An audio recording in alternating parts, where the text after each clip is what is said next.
अगस्त 1947 को देश आज़ाद हुआ, लेकिन आज़ादी का जश्न इस मामले में किरकिरा रहा कि देश का विभाजन हो गया। देश का विभाजन जो हुआ, इसके लिए कौन सी परिस्थितियां थी और कौन से लोग रिस्पॉन्सिबल हैं? क्या विभाजन को रोका जा सकता था? यह अहम सवाल देख रहे हैं कि आज भी लोग उठाते हैं कि क्या हम विभाजन को रोक सकते थे? तो अवश्य विभाजन को रोक सकते थे। इसमें कुछ गलतियां हुई हैं और कुछ परिस्थितियां, कुछ लोग अवश्य रिस्पॉन्सिबल हैं। और उस समय की अगर घटनाओं को देखा जाए कि आखिर कैबिनेट मिशन में भारत के विभाजन के, हिंदुस्तान के विभाजन की कोई बात नहीं थी। उसमें राज्यों का ग्रुपिंग था, ए, बी और सी, 3 ग्रुप में राज्य बांटे गए थे। खास करके जो हिंदू बहुल क्षेत्र हैं, राज्य हैं, जो मुस्लिम बहुल राज्य हैं, और एक तीसरा ग्रुप भी था, सी ग्रुप था। तो जब कैबिनेट मिशन प्लान जो कि 46 में आया, और 46 में कैबिनेट मिशन प्लान आने के बाद से, जिसको जून के महीने में मुस्लिम लीग भी एक्सेप्ट कर रही है और कांग्रेस पार्टी भी एक्सेप्ट कर रही है, और इसके बाद उसी प्लान को देख रहे हैं कि आप जुलाई में 29 जुलाई को मुस्लिम लीग अपना जो एक्सेप्टेंस है वो आखिर उसको वापस ले रही है। ताकि कौन सी परिस्थितियां थी, क्या हुआ, ऐसे बात थे जिसको लेकर के ये देश का विभाजन हुआ। और उसके पहले जो परिस्थितियां तैयार हुई कि डायरेक्ट एक्शन डे मनाया गया 16 अगस्त को, जिसमें बड़े पैमाने पर दंगे हुए। और ये बड़े पैमाने पर दंगे ऐसे हुए, इतने बड़े पैमाने पर दंगे हुए कि जो रखा गया था इटली के द्वारा कि हम 48 जून तक हम देश को आज़ाद कर देंगे, वह पहले ही छोड़ करके अंग्रेजों को भागना पड़ा। तो थोड़ा सा हम पहले विचार करते हैं, थोड़ा सा पहले की स्थिति पर कि 100 साल पहले कैसा हिंदुस्तान था और किस ढंग से परिस्थितियां टर्न ली हैं। तो हम सबसे पहले ये देखते हैं कि 1857 का रिवोल्ट हुआ। तो जिस समय वो रिवोल्ट हुआ, उस समय पूरे भारत ने, पूरे सारे सैनिकों ने, जो लोगों ने, सबने बहादुर शाह जफर को अपना नेता मान लिया। ठीक है, जफर का उस समय कोई मंशा हिंदुस्तान पर रूल करने का नहीं था, और उन्होंने कहा कि केवल फिरंगियों को मार भगाओ। और हिंदू और मुसलमान दोनों ही साथ साथ उस संघर्ष में दोनों ही मिल करके लड़े थे अंग्रेजों को भगाने के लिए। खास करके एक एंटी ब्रिटिश अपराइजिंग था। अब देख रहे हैं उस समय हिंदू और मुस्लिम दोनों साथ साथ हैं, कहीं कोई ऐसी बात नहीं है। 1871 में W. हंटर की बुक आती है, इंडियन मुसलमान, जिसमें ये कहा जाता है कि थोड़ा सा अगर इंडिया में रूल करना है तो मुस्लिम को अपने पक्ष में लिया जाए। इस ढंग की बातें आ रही है। ब्रिटिश कंसेप्ट, चूंकि 1857 का जो भी रिवोल्ट था, जो म्यूटिनी था, जो असफल जो उस समय विद्रोह हुआ, तो उसमें ये चीज हुआ कि अंग्रेजों ने समझ लिया, और सारे लोगों ने पहले तो मुसलमानों पर, जो भी मुस्लिम्स थे उन पर ये हुआ, उन लोगों को काफी प्रताड़ित किया गया, और जो भी भाग लेने वाले लोग थे सबको प्रताड़ित किया गया, और उन लोगों को सूली पर, फांसी पर भी चढ़ाया गया। लोग मरे भी, लोग बलिदान भी दिए अपना। लेकिन इसमें ये देख रहे हैं कि फर्स्ट ऑफ ऑल जो ब्रिटिश गवर्नमेंट थी उसका टारगेट था वो सारे लोग थे, जिसमें धर्म विशेष के लोगों को टारगेट किया गया विशेष रूप से। लेकिन अब ये देख रहे हैं कि आगे इन लोगों को लगा कि अगर इंडिया पर रूल करना है तो कम से कम मुस्लिम को अपने पक्ष में लो, या कुछ न कुछ ऐसी पॉलिसी बनाओ कि हिंदू और मुस्लिम में फूट पड़े। समय के साथ 1885 में कांग्रेस पार्टी की स्थापना होती है, और कांग्रेस पार्टी की स्थापना होती है। कांग्रेस पार्टी की स्थापना में हमें देखते हैं कि धीरे धीरे जैसे जैसे इसमें हिंदू मुस्लिम दोनों की संख्या बढ़ते जा रही है, तो इसमें कुछ अंग्रेज जो है कंफर्टेबल फील नहीं कर रहे हैं। बदरुद्दीन तैयब जी, जॉर्ज यूले, हर वर्ग से लोग आ रहे हैं, और इसमें जा करके आपको कांग्रेस पार्टी के प्रेसिडेंट होते हैं, जिसके पहले प्रेसिडेंट होते हैं W.C. बनर्जी। और धीरे धीरे, लेकिन इसमें ये होता है कि थोड़ा सा मुस्लिम को अलग किया जाए। इस ढंग की परिस्थितियां धीरे धीरे बन रही है, और इसमें खास करके मुस्लिमों के प्रेजेंस से सरकार थोड़ी सी अनकंफर्ट फील कर रही है। आगे चल करके हम ये देख रहे हैं कि एक करजन नाम का व्यक्ति, जो कि काफी विचारों से, अपने विचार से दुर्जन है, वह जब इंडिया का जो गवर्नर जनरल है, और वह आता है, और चूंकि बंगाल में सबसे अधिक विरोध हो रहा है, बंगाल के लोग काफी प्रबुद्ध लोग हैं, तो करजन जब बंगाल के विभाजन की बात कर रहा है 1905 में बंगाल के विभाजन की बात करजन कर रहा है, उस समय हमारे जो भी लीडर्स थे बंगाल के और पूरे देश के, सब लोगों ने विरोध किया। और इस विरोध का नतीजा ये हुआ कि बंगाल विभाजन को वापस लेना पड़ा। उसी समय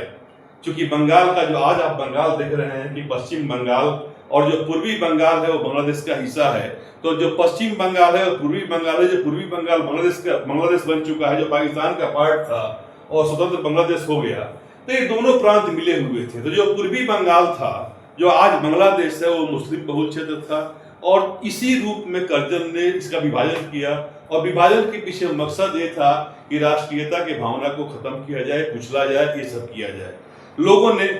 प्रबुद्ध वर्ग ने, इंडिया के जो भी लीडर्स थे, जो भी उस समय के लोग थे, सब लोगों ने इसका विरोध किया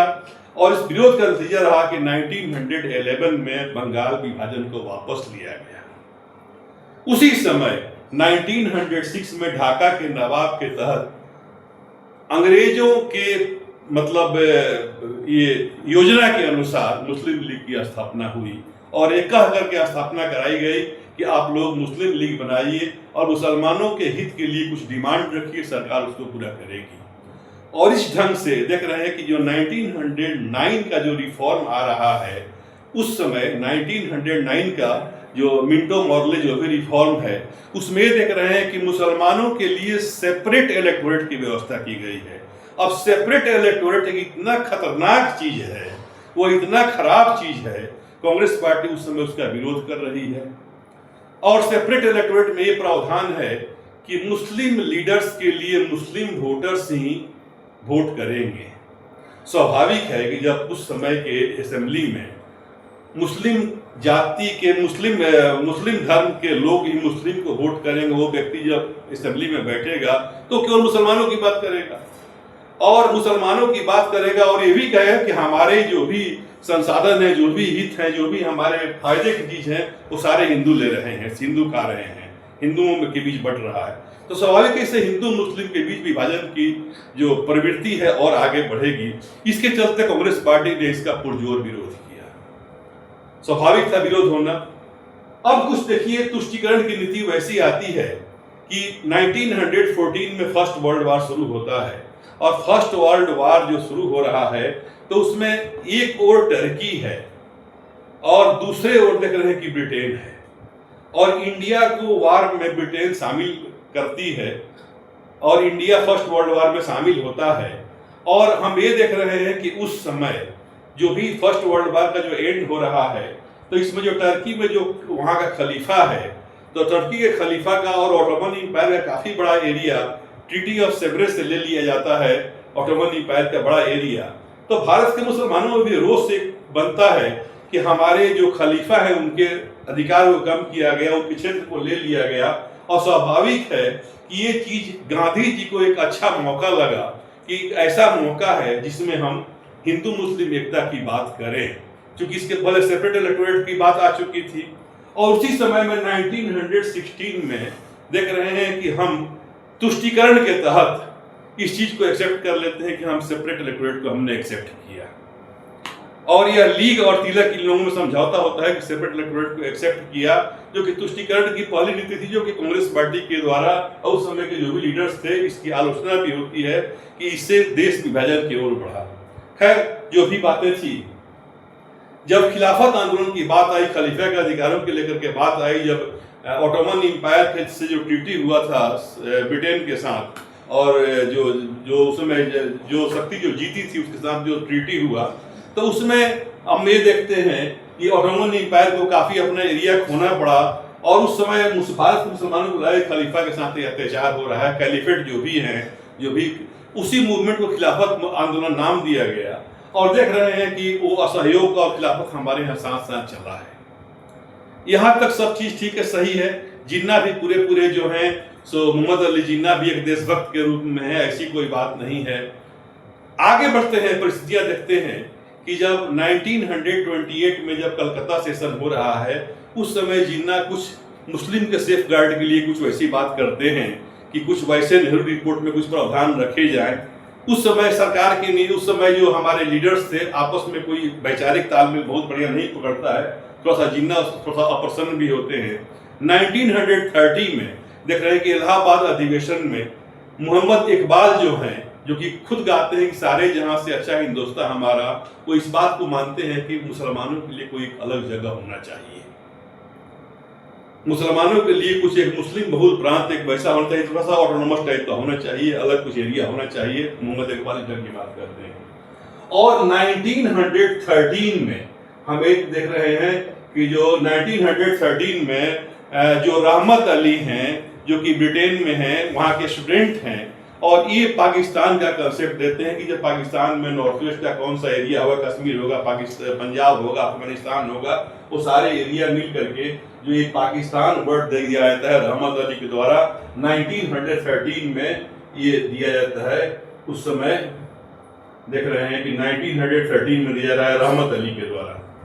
आगे हमें देखते हैं कि 1935 में जो प्रोविंशियल ऑटोनॉमी मिलता है, तो प्रोविंशियल ऑटोनॉमी में देखते हैं कि मुस्लिम जो भी इलेक्शन होता है उसमें मुस्लिम लीग को कोई खास फायदा नहीं होता है, और मुस्लिम लीग को ये लग रहा है कि सारे जगह पर लगभग कांग्रेस पार्टी की गवर्नमेंट बन रही है, और मुस्लिम लीग कोई खास उसमें लोगों के प्रति, लोगों में मुस्लिम लीग के प्रति कोई झुकाव नहीं है, और उसमें कोई मुस्लिम लीग को बेनिफिट नहीं होता है। हमें देख रहे हैं कि 1940 में 40 में जिन्ना के द्वारा पाकिस्तान का प्रस्ताव रखा जाता है। 1940 में जिन्ना के द्वारा पाकिस्तान का प्रस्ताव रखा जाता है, और आगे वो कुपलैंड को बताते हैं कि पाकिस्तान में कौन कौन सा जगह शामिल होगा। हम आगे का डेवलपमेंट ये देख रहे हैं कि 1946 में 19 फरवरी को कराची में नेवल म्यूटिनी होता है, और नेवल म्यूटिनी इस समय तक जो परिस्थितियां हैं, इसके पहले सुभाष चंद्र बोस जो आपका नॉर्थ ईस्ट का जो भी एरिया है, उधर मणिपुर नागालैंड का जो भी उस सब साइड है, उधर उसके पहले वो अपना जंग जारी कर चुके हैं। हालांकि ठीक है, उनको सफलता नहीं मिली है, लेकिन इसको लेकर के एक पूरे जनमानस में उनके प्रति समर्थन है, और राष्ट्रीयता की भावना इतने अधिक लोग ओतप्रोत हैं कि वो घटना हो चुकी है, वो चीज जुड़ा हुआ है। इसके साथ साथ हमें देख रहे हैं कि 1946 में जिस दिन नेवल म्यूटिनी हो रहा है, 1946 19 फरवरी को कराची और बॉम्बे में ये सब सीरीज होता है जो नेवल म्यूटिनी का, तो उस समय जो नौसेना विद्रोह हो रहा है, वहां की व्यवस्था को देखते हुए जो नौसैनिक हमारे विद्रोह कर रहे हैं, उसी समय हाउस ऑफ कॉमन्स में लेबर पार्टी की जो गवर्नमेंट है उसके प्राइम मिनिस्टर क्लेमेंट एटली हैं, और एटली अनाउंस करते हैं हाउस ऑफ कॉमन्स में ब्रिटेन में कि इंडिया में कैबिनेट मिशन जाएगा जो कि इंडिया को आजाद करेगा। ये बात फरवरी में उसी दिन हो रही है, फरवरी में ही, और ये 1948 तक इंडिया को जून तक आजाद कर देना है, इसका डेट दे देते हैं। और इसी विभाजन को कराने के लिए लॉर्ड माउंटबेटन आते हैं इंडिया में। कैबिनेट मिशन के संस्तुति के बाद इनके सारे जो कैबिनेट मिशन में राज्यों का ग्रुपिंग किया जाता है, 3 ग्रुप किया जाता है, ए, बी और सी। एक ग्रुप जो ए है वो हिंदी बहुल सारे प्रांत हैं, बी जो है वो मुस्लिम बहुल प्रांत हैं, और तीसरे में कुछ वैसे हैं पंजाब और इस सब के ऊसर के एरिया हैं जहाँ की उसमें एक विभाजन करना है। तो खास करके ये जो भी विभाजन का जो भी ग्रुपिंग है राज्यों का 3 ग्रुप में किया जा रहा है, ए और बी और सी में। तो जो बी ग्रुप के राज्य हैं वो मुस्लिम बहुल प्रांत हैं, और इसमें ये होता है कि इस चीज को कैबिनेट मिशन प्लान को, जिसमें पाकिस्तान की कोई बात नहीं है, जिसमें देश के विभाजन की कोई बात नहीं है, हिंदुस्तान के बंटवारा का बात नहीं है, यह कैबिनेट मिशन प्लान को मुस्लिम लीग भी एक्सेप्ट करता है, और मुस्लिम लीग इसको 6 जून को एक्सेप्ट कर लेता है। 6 जून 1946 को इसको मुस्लिम लीग एक्सेप्ट करता है, अपनी सहमति देता है कि हाँ कैबिनेट मिशन मुझे स्वीकार्य है। और उसी मंथ में मुस्लिम लीग के बाद कांग्रेस पार्टी भी 24 जून को एक्सेप्ट कर लेती है कि हाँ हम कैबिनेट मिशन प्लान पर अपना हम एक्सेप्टेंस दे रहे हैं, दोनों ही स्वीकार कर लेते हैं, देश विभाजन की कोई बात नहीं होती है। अब आगे देखिए कि 10 जुलाई को नेहरू बॉम्बे में एक प्रेस कॉन्फ्रेंस करते हैं और कहते हैं कि राज्यों का ग्रुपिंग मानने के लिए कांग्रेस पार्टी बाध्य नहीं है, और यही चीज इतनी बड़ी समस्या पैदा करती है, जो आप ऐसे भी नेट पर कई जगह भी देख सकते हैं कि 10 जुलाई का प्रेस कॉन्फ्रेंस जो बॉम्बे में हो रहा है जवाहरलाल नेहरू के द्वारा, इसमें ये प्रेस कॉन्फ्रेंस एक भूचाल ला देता है। और इसी प्रेस कॉन्फ्रेंस के चलते 29 जुलाई को 29 जुलाई को ये होता है कि सीधा सीधा ये हो रहा है कि हम एक्सेप्ट नहीं करें कैबिनेट मिशन प्लान को, और इसी को लेकर के आगे 16 अगस्त को देख रहे हैं कि 16 अगस्त को डायरेक्ट एक्शन डे मनाना शुरू हो रहा है। 16 अगस्त को प्रत्यक्ष कार्रवाई दिवस, इसमें हो रहा है कि हिंसा से हर तरह से लेकर नहीं मानेंगे, हम पाकिस्तान लेकर के रहेंगे, ये ऐसा हो रहा है 16 अगस्त को। और इसके चलते देश में नोआखाली में, बंगाल में, बिहार में और जो भी हर जगह जो भी पाकिस्तान के भी एरिया हैं वहां पर भी बड़े पैमाने पर हिंसा शुरू हो जाते हैं। अब देखिए कि आगे जब बात आ रही है फिर विभाजन की, तो एक व्यक्ति जो कि 8 जुलाई को 1947 में एक व्यक्ति आ रहा है, उसका नाम है रेडक्लिफ। यह पेशे से वकील है। यह 40,000 रुपये के मेहताना पर आता है इंडिया का विभाजन करने के लिए उस समय, और यह 8 जुलाई से लेकर के और 12 अगस्त तक इंडिया में रहता है कि हिंदुस्तान का विभाजन शांतिपूर्ण ढंग से कर दें। लेकिन शांतिपूर्ण होने वाला कहाँ था? यह आदमी इंडिपेंडेंस से पहले ही इंडिया छोड़ करके भाग जाता है, इस डर से कि उसके जान को खतरा है। अपना जो मेहताना है वो भी नहीं ले पा रहा है और इस डर से भाग जा रहा है। और ये आदमी जो आया, जो जुलाई में आया, 8 जुलाई को और 12 अगस्त के बीच ये अपना काम करता है और एक विभाजन का प्रारूप तैयार करता है। अपने जाने के समय तक भी वो नहीं सार्वजनिक किया जा रहा है कि हिंदुस्तान का विभाजन कैसे होगा, कौन कौन से एरिया पाकिस्तान में जाएंगे, कौन हिंदुस्तान में रहेंगे। बल्कि देश को जिस समय आज़ादी मिल रही है, 14 जो आपका अगस्त है, उसके रात्रि में जो आज़ादी हमको मिलने वाली थी 15 अगस्त को, ठीक है, नेहरू जी वगैरह सारे लोग वामपंथी विचारधारा से थे, लेकिन एस्ट्रोलॉजी कुंडली वगैरह सब लोग मानने वाले थे और लोगों को लगा कि 15 अगस्त को उतना अच्छा मुहूर्त नहीं है। तो 14 अगस्त को ही रात में अर्धरात्रि में मिडनाइट जो था, उस समय आज़ादी को डिक्लेयर किया गया। और उस समय तक लोगों को पता नहीं था कि हिंदुस्तान में कौन सा क्षेत्र रहेगा, पाकिस्तान में कौन सा क्षेत्र रहेगा। और ये चीज क्लियर हुआ 17 अगस्त को क्लियर हुआ। उसके पहले हम आज़ादी की बात सारा कर लिए। और चूंकि आज़ादी का जो बात हो रहा था उस समय जो भी लोग थे दिल्ली में, जो लोग भी जमा थे, तो उस समय चूंकि इसका कोई वैसा फिक्स ट्रेंड नहीं था कि हाँ इसके बाद ये करना है, इसके बाद ये करना है। संविधान सभा के सारे लोग जमा थे उस समय। ये राजेंद्र प्रसाद भी उस समय कॉन्स्टिट्यूएंट असेंबली के प्रेसिडेंट थे और उन्होंने उस समय 13 मिनट का बड़े ही सादगी के साथ, बहुत ही सहजता का परिचय देते हुए, बिना किसी ग्रीवांस के सबके प्रति आभार व्यक्त करते हुए, पाकिस्तान को भी शुभकामनाएं देते हुए अपने स्पीच दिए हैं। उसी समय अर्धरात्रि में नेहरू भी स्पीच दे रहे हैं। आजादी भारत को मिल रही है। महात्मा गांधी नहीं है, महात्मा गांधी उस समय कलकत्ता में हैं और उस समय फैले हुए जो दंगे थे उसके विरोध में वो 15 अगस्त को वो अनशन करने वाले हैं, अनशन पर बैठे हैं, दिन भर कुछ खाए नहीं हैं, वो कलकत्ता में इस काम में लगे हुए हैं। और इधर देश की आज़ादी की बात हो रही है और उस समय तक लोगों को पता ही नहीं है कि भारत का कौन सा क्षेत्र होगा, पाकिस्तान का कौन सा क्षेत्र होगा। आज़ादी दोनों जगह अपना चल रहा है, दोनों जगह मनाया जा रहा है। उस समय वो क्षेत्र कौन सा होगा, एरिया कौन सा होगा, हाँ ये था कि नॉर्थ वेस्ट का एरिया होगा। लोग उधर से पलायन कर रहे थे, एक बड़ा मास उधर से भी हिंदू आ रहे थे, इधर से भी मुस्लिम जा रहे थे, बड़े पैमाने पर हिंसा हो रहा था। तो खास करके उस समय की परिस्थितियों को हम देखते हैं तो नेहरू का प्रेस कॉन्फ्रेंस वो विशेष रूप से लोगों को एक भूचाल लाने वाला होता है। अच्छा, शुरू से हम विचार करें तो सेपरेट इलेक्टोरेट को एक्सेप्ट करना, ठीक ना, उनकी त्रुटिपूर्ण नीति, कुछ ये सारी चीज रिस्पॉन्सिबल हैं। जब 1935 में जब कांग्रेस पार्टी की जब गवर्नमेंट बनती है हमारे 8 राज्यों में, बाद में तो हम लोग असम में भी बना लिए, तो ये जो राज्यों में जो गवर्नमेंट बन रही है तो इसके चलते भी मुस्लिम लीग को एक मौका मिल रहा है कि हम कांग्रेस पार्टी के शासन के अगेंस्ट हम लोगों में प्रचार करें कि ये मुस्लिम विरोधी लोग हैं। और यही कारण है कि जब 1939 में जब कांग्रेस पार्टी जब विरोध में कि हमको सेकेंड वर्ल्ड वॉर में शामिल क्यों किया गया, इसके विरोध में जब रिजाइन करती है, तो उस समय मुस्लिम लीग मुक्ति दिवस मनाता है। 22 दिसंबर को डे ऑफ डिलीवरेंस मनाता है, मुक्ति दिवस मनाता है कि कांग्रेस के शासन से हमको मुक्ति मिल गई है, जो कि स्टेट में हम लोगों की कांग्रेस पार्टी की गवर्नमेंट थी। तो हम इस तरह से परिस्थितियों पर विचार करते हैं, तो उस समय की परिस्थितियां ऐसा लगता है कि इस आजाद तो देश को होना ही था, लेकिन लोगों ने बहुत ही आनंद फान में एक्सेप्ट कर लिया कि देश का विभाजन करो, जल्दी आजाद करो। तो ये चीजें थोड़ा सा इसको लेकर के आम आदमी में भी रोष था,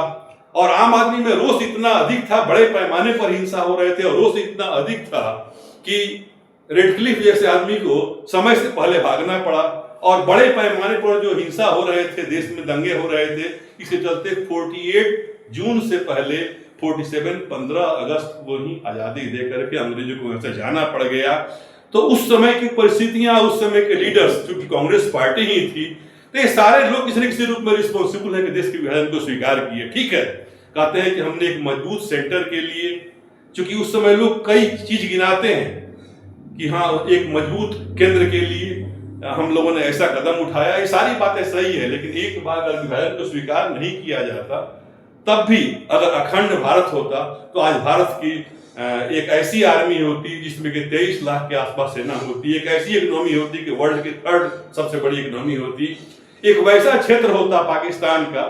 हर चीज, बल्कि हमारे कल्चर से लेकर के, इकोनॉमी से लेकर के, पॉलिटिक्स से लेकर के, हर जगह भारत एक और मजबूत और सशक्त रहता।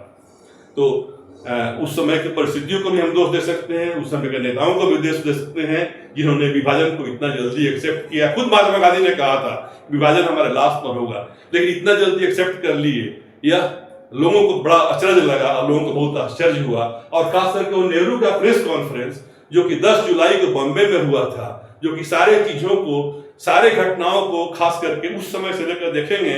कि 10 जुलाई से लेकर के जो खुद मुस्लिम लीग एक्सेप्ट कर रही है कैपिटल प्लान को, इसमें विभाजन की कोई बात नहीं है, लेकिन उसी प्रेस कॉन्फ्रेंस के बाद से जो एक विभाजित मानसिकता शुरू होती है कि हम पाकिस्तान लेकर के ही रहेंगे, और फिर डायरेक्ट एक्शन डे होता है, और फिर पाकिस्तान विभाजन की बात आ जाती है और देश बट जाता है। तो इन्हीं शब्दों के साथ thank you, have a nice